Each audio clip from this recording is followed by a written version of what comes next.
अंधेरा जब गहराता है तो रात नहीं होती। कभी कभी इंसानी दिमाग की वे काली दुनिया सामने आती है जिससे आप और हम बेघर होते हैं। नमस्कार दोस्तों, खौफ की परछाई में आपका स्वागत है। मैं हूं आपकी दोस्त सुषमा कुमारी।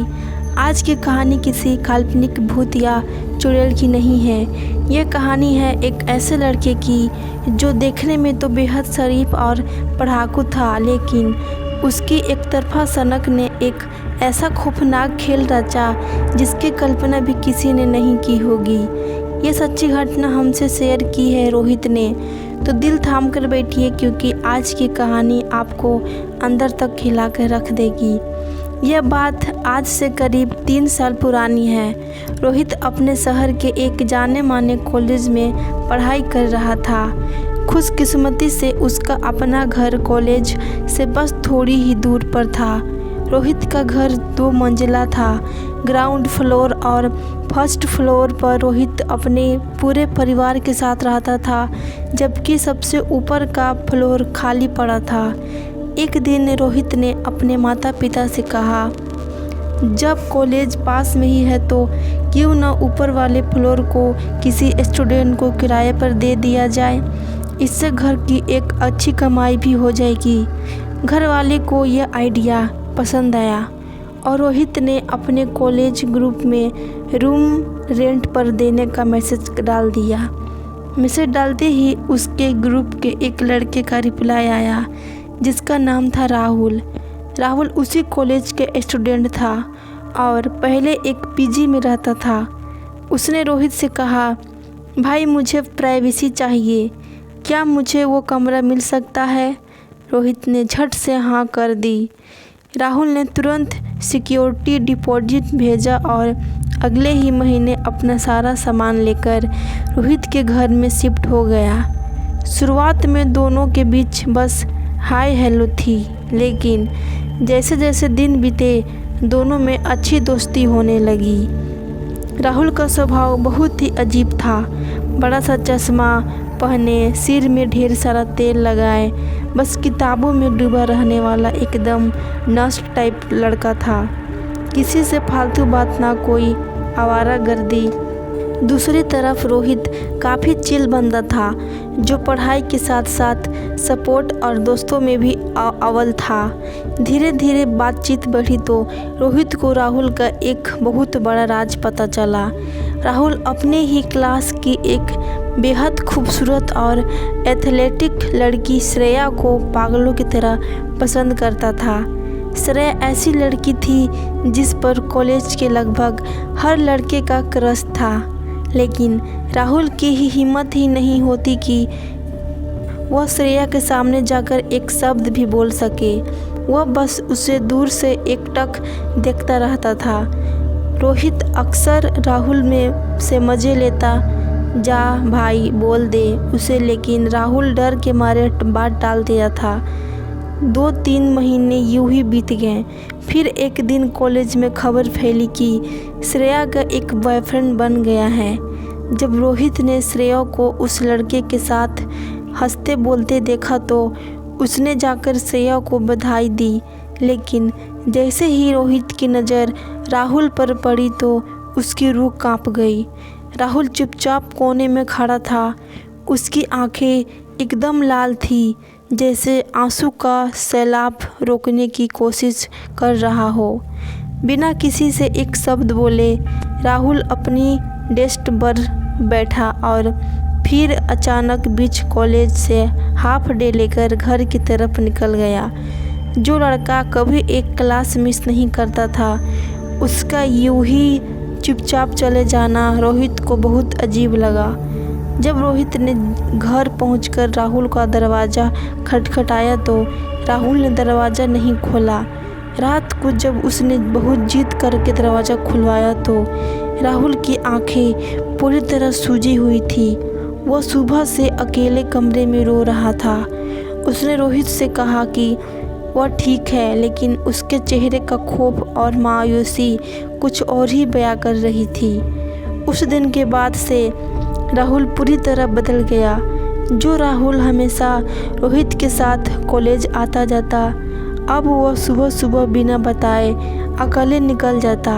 जब रोहित उससे बात करने की कोशिश करता तो राहुल बेहद रूखे और कड़वे अंदाज में जवाब देता। रोहित को बुरा लगा। उसने सोचा कि शायद दिल टूटने की वजह से राहुल चिड़चिड़ा हो गया है, कुछ दिनों में ठीक हो जाएगा। लेकिन अजीब बात यह थी कि राहुल ने अब कमरे से बाहर निकलना बिल्कुल बंद कर दिया था। न खाने के लिए बाहर जाता, न ही घूमने फिरने दिखता। वो पूरे दिन खुद को ऊपर कमरे में बंद रखता। अब असली खौफ की शुरुआत होती है। रोहित का कमरा ठीक राहुल के कमरे के नीचे था। रात के सन्नाटे में लगभग 12 से 1 बजे के करीब रोहित को ऊपर से कुछ अजीब आवाज़ सुनाई देने लगी। ऐसा लगता है जैसे कोई लगातार फुसफुसाए हुए किसी मंत्र का जाप कर रहा हो। और उसी बीच ज़मीन पर कुछ ठोकने की आवाज़ आती। रोहित को लगा कि शायद एग्ज़ाम्स आने वाली है, इसलिए राहुल रात भर जाकर पढ़ाई कर रहा होगा। अगली सुबह सेमेस्टर का पहला बड़ा एग्ज़ाम था। रोहित ने सोचा कि राहुल कहीं सोता ना रह जाए, इसलिए वो उसे उठाने ऊपर गया। उसने दरवाज़ा खटखटाया। राहुल ने बस ज़रा सा दरवाज़ा खोला, इतना कि सिर्फ उसका आधा चेहरा दिख सके। और जैसे ही दरवाज़ा खुला, उस दरार से बेहद तीखी और सड़ी हुई मांस जैसी गंदी बदबू बाहर आई। बदबू इतनी भयानक थी कि रोहित का जी मिचलाने लगा। राहुल ने बेहद ठंडे स्वर में कहा, मैं उठ गया हूँ, तुम चले जाओ, और मुंह पर दरवाज़ा बंद कर दिया। एग्ज़ाम हॉल में रोहित ने देखा कि श्रेया परीक्षा देने नहीं आई थी। रोहित ने राहुल से ऐसे ही कहा, आज श्रेया नहीं आई। राहुल का चेहरा एकदम सपाट था। उसने बहुत ही नफरत भरे स्वर में कहा, हाँ तो मुझे क्या। उस रात फिर वही फुसफुसाहट और ठक ठक की आवाज़ें आने लगी। रोहित सो नहीं पा रहा था। गुस्से और डर के मारे वह ऊपर पहुंचा। राहुल के कमरे के बगल में एक पुरानी खिड़की थी जो हमेशा से खुली रहती थी। रोहित ने हिम्मत जुटाई और खिड़की के दरार से अंदर झांका। दोस्तों, जो मंजर रोहित ने अपनी आंखों से देखा, उसे देखकर उसका खून जम गया। कमरे की हर दीवार पर श्रेया की ढेरों तस्वीरें चिपकी हुई थी। फर्श पर एक काले रंग का कौवा मरा पड़ा था, जिसकी गर्दन को पूरी तरह मोड़कर मरोड़ दिया गया हुआ। उसके पास एक बड़ा सा कटोरा रखा था, जिसमें गाढ़ा लाल इंसानी या जानवर का खून भरा हुआ था। और उस खून के कटोरे के सामने बैठकर राहुल नग्न होकर किसी काले मंत्र का लगातार जाप कर रहा था। रोहित डर के मारे कांपता हुआ नीचे अपनी माँ के पास भागा। रोहित ने रोते रोते अपनी माँ को बस सब बात बताया।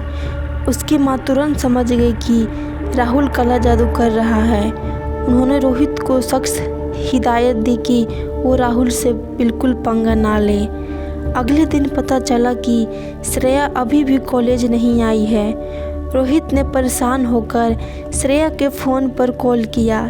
3-4 बार घंटी बजने के बाद फ़ोन उठा, लेकिन सामने से किसी औरत के रोने की आवाज़ें आई। वह श्रेया की माँ थी। उन्होंने रोते हुए कहा, बेटा, श्रेया की हालत अचानक बिगड़ गई है। वो अस्पताल के आईसीयू में भर्ती है और डॉक्टर को समझ नहीं आ रहा कि उसे क्या हुआ है।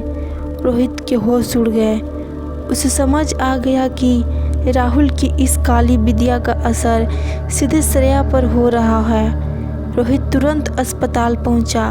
आईसीयू के कांच से उसने देखा कि श्रेया ऑक्सीजन मास्क पर पड़ी थी। उसकी आंखें अंदर धंस चुकी थी और उसका शरीर पीला पड़ चुका था। रोहित ने हिम्मत करते श्रेया के पिता को कोने में बुलाया और राहुल के बारे में सब सच बता दिया। शुरुआत में अंकल को यकीन नहीं हुआ, लेकिन जब रोहित ने कसम खाई तो वह उसी रात 12 बजे रोहित के घर पहुँचे। दोनों चुपचाप ऊपर गए और खिड़की में झांका। रात के अंधेरे में राहुल वही भयानक अनुष्ठान कर रहा था। इस बार दीवार पर लगी श्रेया की तस्वीरें पर खून छिड़का हुआ था और खून के कटोरे में एक छोटे आकार की काली पुतली डूबी हुई थी। श्रेया के पिता यह देखकर सन्न रह गए। उनका शरीर डर और गुस्सा से कांपने लगा। रोहित की मां ने बड़ी समझदारी दिखाई। वे जानती थी कि अगर राहुल को सीधे टोका गया तो वो बदला लेने के लिए रोहित पर भी काला जादू कर सकता है।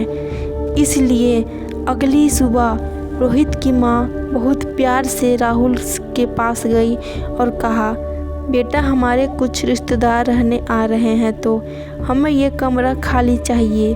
राहुल ने बिना कोई बहस किए सिर हिलाया और 2-3 के अंदर सारा सामान समेटकर वहां से चला गया। राहुल के जाते ही श्रेया के पिता अपनी बेटी को सीधे नासिक के प्रसिद्ध यबकेश्वर मंदिर ले गए।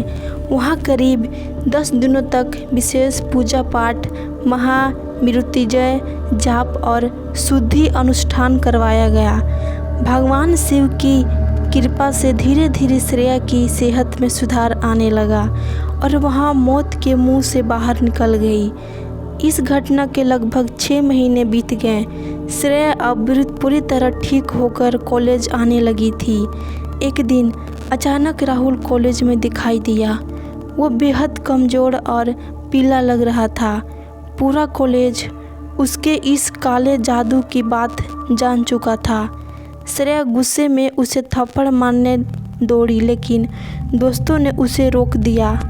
राहुल किसी से बिना एक शब्द बोले अपने ट्रांसफ़र सर्टिफिकेट लेकर हमेशा के लिए कॉलेज छोड़कर चला गया।